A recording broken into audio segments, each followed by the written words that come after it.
चलिए स्टार्ट करते हैं। यह वीडियो टाइम एंड वर्क के प्रैक्टिस सेशन का सेकंड पार्ट है। ठीक है, इससे पहले पार्ट में हमने कुछ क्वेश्चन को सॉल्व करके देखा था कि कैसे सॉल्व करते हैं टाइम एंड वर्क के रिलेटेड क्वेश्चन को। तो चलिए स्टार्ट करते हैं। देखिए यहाँ पे एक क्वेश्चन दिया है जिसमें बोला है कि बी और सी मिलकर एक काम को करने में जितना समय लेते हैं ए उससे 3 गुना अधिक समय लेता है, यानी बी और सी का 3 गुना समय लेता है। चलिए मान लेते हैं कि कोई डब्लू कार है, बी और सी उसे मिलकर टी समय में करते हैं, तो ए उसके 3 गुना समय में कर रहा है। 3 गुना ज़्यादा समय मतलब 3 गुना समय। यहाँ पे 3t प्लस टी नहीं होगा, 3 गुना अधिक या 3 गुना सेम होता है। ठीक है, तो इसमें टोटल वर्क हम निकालेंगे, 3t स्क्वायर हो जाएगा। कैसे, जगह अगर एग्जैक्ट वैल्यू ना दिया हो समय का तो हम लोग को टोटल वर्क निकालने के लिए इन दोनों का मल्टीप्लाई कर देते हैं। ठीक है, तो इसका पर डे वर्क कितना आ जाएगा, बी प्लस सी का 3t और ये आ जाएगा टी। यूनिट पर कोई भी समय ले सकते हैं, जैसे पर दिन या पर घंटा। ठीक है, तो यहाँ पे ए प्लस बी का अगर पर डे वर्क हम लोग को निकालना होगा तो कितना आएगा, ये दोनों जुट जाएगा, कितना जाएगा 4t यूनिट पर डे मान लेते हैं। ठीक है, अब आगे बोल रहा है कि ए और सी मिलकर उसी काम को करने में जितना समय लेते हैं बी उससे 4 गुना अधिक समय लेता है। यानी मान लेते हैं कि अब ए प्लस सी मिलकर काम कर रहे हैं, उसे पी दिन में कर रहे हैं और बी उसे उसके 4 गुने समय में कर रहा है। इसमें टोटल वर्क कितना आ जाएगा, देखिए 4p स्क्वायर और पर डे वर्क आ जाएगा 4p और p। अगर यहाँ से देखेंगे तो a प्लस बी प्लस सी, यहाँ पे तीनों का, यहाँ पे a प्लस बी प्लस सी, इन तीनों का पर डे वर्क कितना आ जाएगा 5p।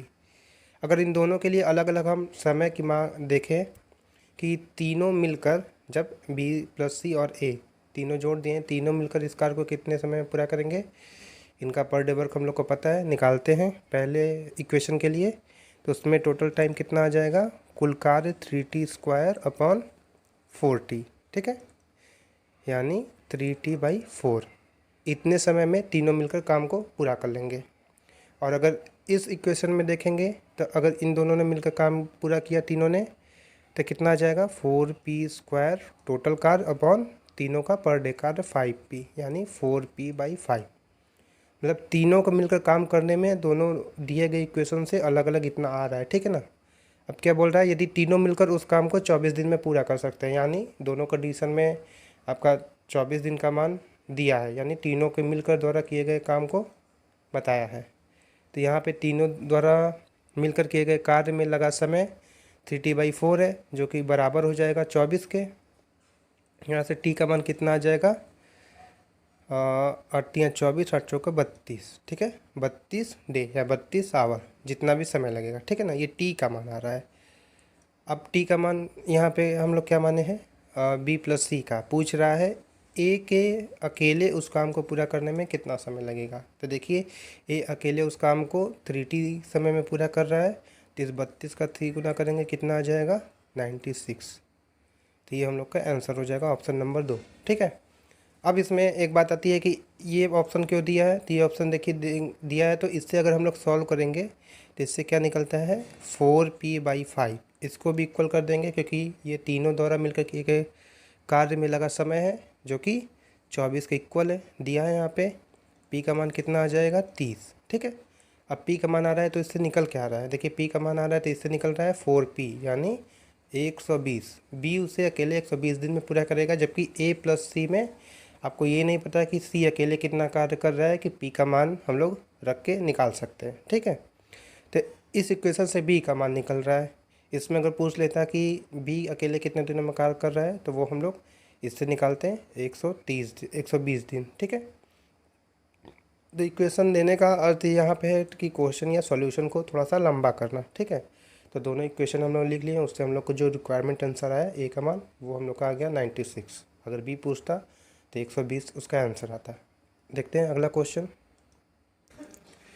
इसमें देखिए दिया है कि ए 3/4 समय में बी से आधा काम करता है। इसका क्या मतलब हुआ कि मान लेते हैं कि बी टी समय में डब्लू कार्य, कोई कार्य डब्लू है उसको पूरा कर लेता है टी समय में।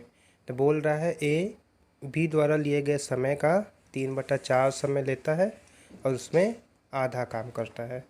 तो ए कितने समय में पूरा काम करता है उसको निकालते हैं। अगर आधा कार्य इतने समय में करता है तो पूरा काम करने के लिए इसका दुगना समय चाहिए। तो कितना हो गया 3/2t।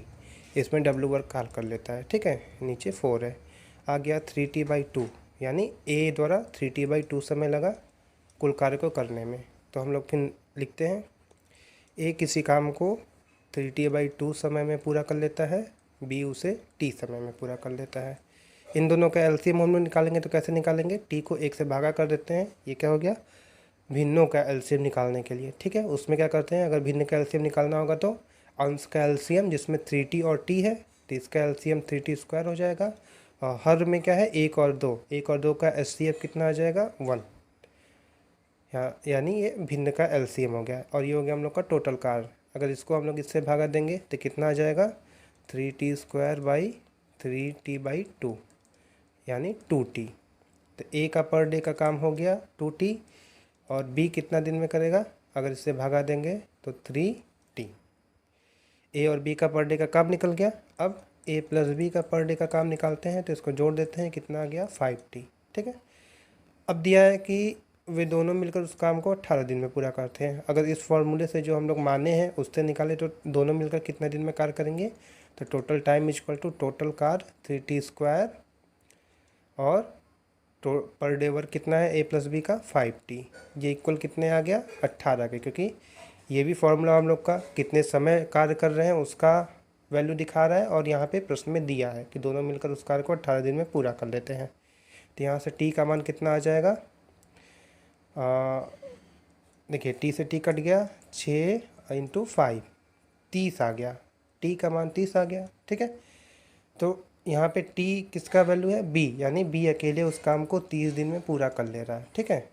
तो यही पूछ रहा है बी अकेले उस कार्य को कितने दिन में पूरा करेगा, तो यहाँ पे 30 दिन हम लोग का आंसर आ रहा है। अगर पूछता है ए कितने दिनों में पूरा कर रहा है, तो 3 × 30/2 कितना आ जाएगा 45 दिन।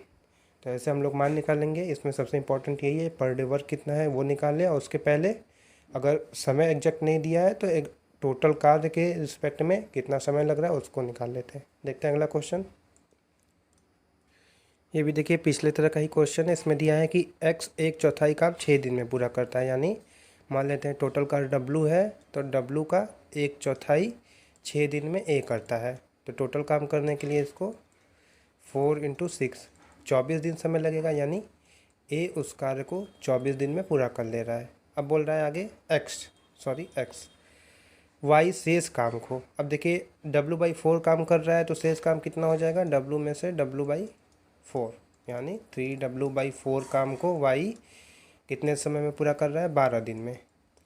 तो w कार्य करने के लिए कितना समय लेगा, यहाँ पे 16 डे, ठीक है। इसको सॉल्व करेंगे तो टोटल w कार्य करने के लिए यहाँ पे मल्टीप्लाई हो जाएगा, यहाँ पे ये डिवीजन हो जाएगा, तो y उसे 16 दिन में कर रहा है, ठीक है। अब इन दोनों का एलसीएम कितना आ जाएगा 48। ये 2 यूनिट पर डे के हिसाब से काम करने लगेगा, ये 3 यूनिट पर डे के हिसाब से। और अगर दोनों मिल जाए x + y, तब पर डे कितना यूनिट काम हो जाएगा, 2 + 3 5 यूनिट पर डे। अब हम लोग को पता है कि दोनों का पर डे का काम 5 यूनिट है। पूछ रहा है x और y मिलकर काम को कितने समय में पूरा करेंगे, तो टोटल काम 48 है, तो टोटल समय कितना होगा, total work upon per day work किसका, जिसका पूछ रहा है x + y का। तो 48/5 इसको सॉल्व करेंगे 9 सही 3/5 डे। ये हम लोग का आंसर हो गया ऑप्शन नंबर 2। अब देखते हैं अगला क्वेश्चन। देखिए ये क्वेश्चन दिया है ए एक कार्य को 10 दिन में, यानी लिख लेते हैं ए किसी काम को 10 दिन में पूरा कर लेता है, और बी 20 दिन में कर सकता है। यहाँ पे टोटल दिया है, तो टोटल कार्य हो गए 30, ये 3 यूनिट पर डे के हिसाब से, और बी आपका ये 20 रहेगा, तो 2 यूनिट पर डे के हिसाब से, और ये 1 यूनिट पर डे के हिसाब से काम करेगा, ठीक है। अब बोला है यदि वे दोनों मिलकर 5 दिन तक उस कार्य को करते हैं, पहले दोनों मिल जा रहे हैं, तो अगर दोनों मिल जा रहे हैं तो कितना 2 + 1 3 यूनिट पर डे के हिसाब से काम करेंगे। अब बोल रहे हैं कि दोनों मिलकर 5 दिन तक कार्य कर रहे हैं, तो 5 दिन तक काम करेंगे, तो एक दिन में 3 यूनिट काम करने हैं, तो लगातार 5 दिन तक करेंगे, तो 3 3 3 3 यानी 3 × 5 15 यूनिट कार्य कर देंगे। इसका मतलब हुआ कि 5 दिन में 15 यूनिट कार्य समाप्त हो गया। जैसे कोई 20 यूनिट दीवार बनाना है तो 5 दिन में 15 यूनिट दीवार बन गया। तो शेष कार्य कितना बचा? शेष कार्य बचा 20 में से 15, 5 यूनिट काम बचा। ठीक है, तो पूछ रहा है कि उस कार्य को करते हैं तो कार्य का कितना अंश।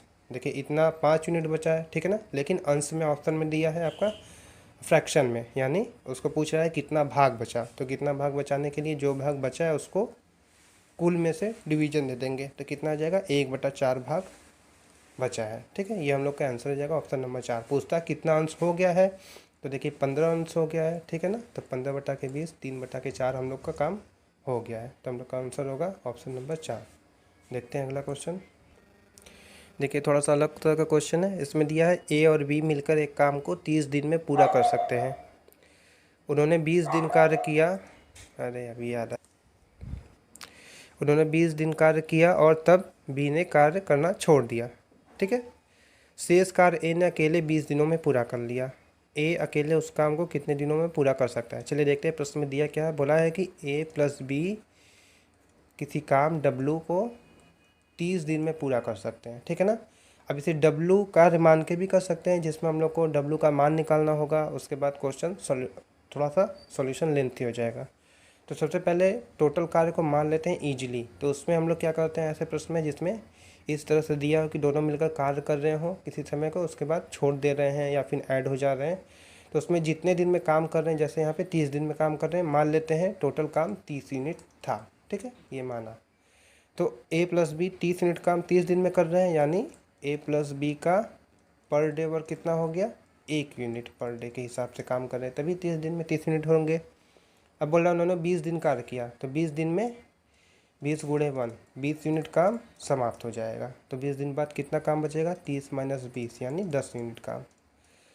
अब बोल रहा है कि इस शेष कार्य, यही है शेष कार्य, शेष कार्य ए ने अकेले और 20 दिन में पूरा किया, यानी 20 के बाद 20, यानी ए अकेले 20 दिन में 10 यूनिट कार्य कर रहा है। ठीक है, तो ए का पर डे वर्क हम लोग निकालने के लिए क्या करेंगे?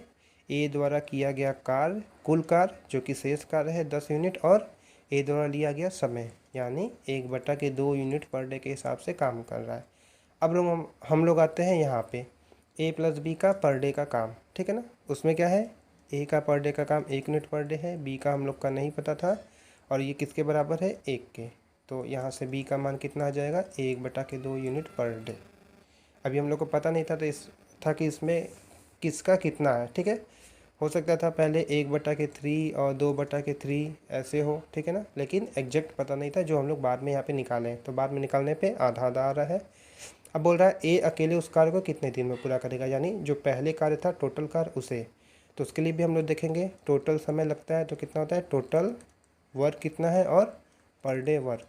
देखिए टोटल वर्क आपका 30 यूनिट है, हम लोगों ने मान लिया था, और देखिए उसके अकॉर्डिंग ही जितना हम लोग कार्य मानेंगे उसके अकॉर्डिंग आपका ये पर डे वर्क आएगा, उसी के अकॉर्डिंग सही रहेगा। ठीक है, चाहे जितना मानिए, 30 मानिए, 60 मानिए, सबसे सिंपल होता है कि इसके आप मल्टीपल मारिए। ठीक है ना, और अगर 2 ग्रुप रहे तो उसमें LCM मानिए, तब ज़्यादा ईजिली रहेगा। ठीक है, या फिर LCM या फिर इसका मल्टीपल, जैसे 30 का 30, 30 का 60 ऐसे ना, कोई और नहीं कि 30 का 40 मान ले तो टिपिकल हो जाएगा। सॉल्यूशन ईजी करना इंपॉर्टेंट है। तो यहाँ पे पर डे वर्क कितना है? 1/2, 2 ऊपर चला जाएगा, कितना आ जाएगा? 60 डे। तो इसका आंसर आ गया, ए अकेले उस काम को 60 दिन में पूरा कर सकते हैं। तो चलिए इस टाइम एंड वर्क के अगले पार्ट में भी देखेंगे कुछ अलग तरह के क्वेश्चन को सॉल्व करके। इस वीडियो में इतना ही, थैंक यू।